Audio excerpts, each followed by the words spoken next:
तो मुस्लिम लीग नून का ये वतीरा है कि जब उन्हें समझ आ जाए कि फ़ैसला उनके खिलाफ आने जा रहा है तो वो बेंच पर, अदलिया पर, जजेस के ऊपर पर्सनल हमले करने से भी बाज नहीं रहते। ऐसे ही एक बयानिया आजकल खड़ा किया है, उस पर मैं आता हूँ, लेकिन पहले आप ये देखें कि बयानिया बदलता कैसे है और सेम टाइम में बदल जाता है, एक दो दिनों के अंदर अंदर बदल जाता है। यानी कभी कहते हैं कि हमें डराया गया कि फ़लाँ शख्स फ़लाँ कुर्सी के ऊपर आकर बैठ जाएगा, सादा बात करूं तो जनरल फैज़ आकर आर्मी चीफ बन जाएंगे। हमें डराया गया इस बात से और इस वजह से हम तहरीक अदम एतमाद लेकर आए।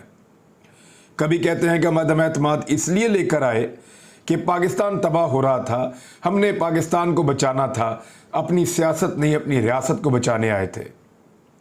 कभी कहते हैं कि अदालतें आज़ाद हैं और दुरुस्त फैसले कर रही हैं, इंसाफ पर मबनी फैसले हो रहे हैं। कभी कहते हैं कि हमारा मर्ज़ी का बेंच बना दो, अगर वो नहीं बनता तो फिर हम फैसला ही नहीं मानेंगे। ये अभी यही कर रहे हैं। कभी कहते हैं कि हम मुश्किल फ़ैसले हमसे करवाए गए हैं और फिर हमें इलेक्शन के अंदर धकेल दिया गया। यानी हम मुश्किल फ़ैसले पहले हमसे करवाए गए, हमें कहा गया कि ये मुश्किल फ़ैसले करो।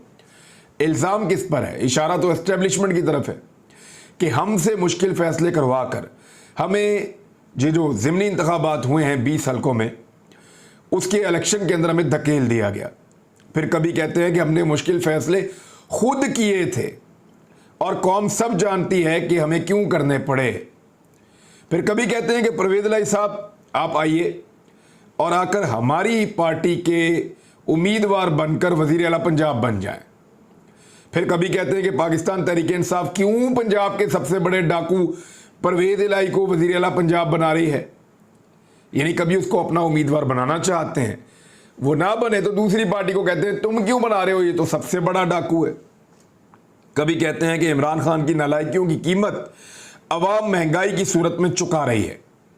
तो कभी कहते हैं कि पाकिस्तान में महंगाई आलमी मंडी में महंगाई की वजह से हो रही है। यानी एक तरफ टिकते ही नहीं है, कभी इमरान खान पे डालते हैं, कभी आलमी मंडी पे डालते हैं।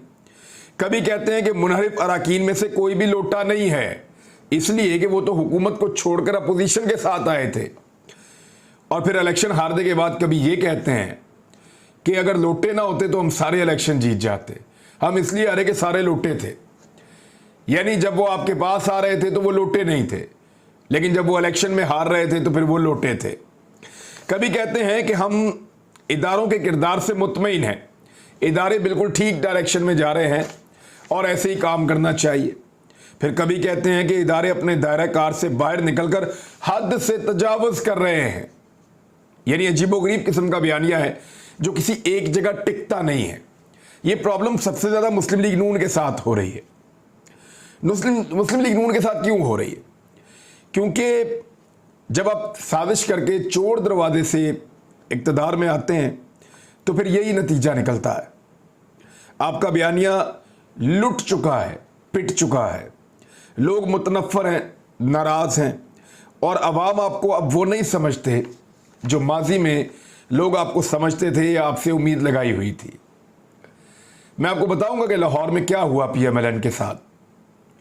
यानी पाकिस्तान तहरीक इंसाफ कॉल ना भी दे, इमरान खान कॉल ना भी दे, तो एतवार वाले दिन या हफ्ते वाले दिन इतनी बड़ी तादाद में लोग लिबर्टी चौक जमा हो जाते हैं कि वो जो पार्क का बीच वाला पूरा हिस्सा है वो सारा भर जाता है।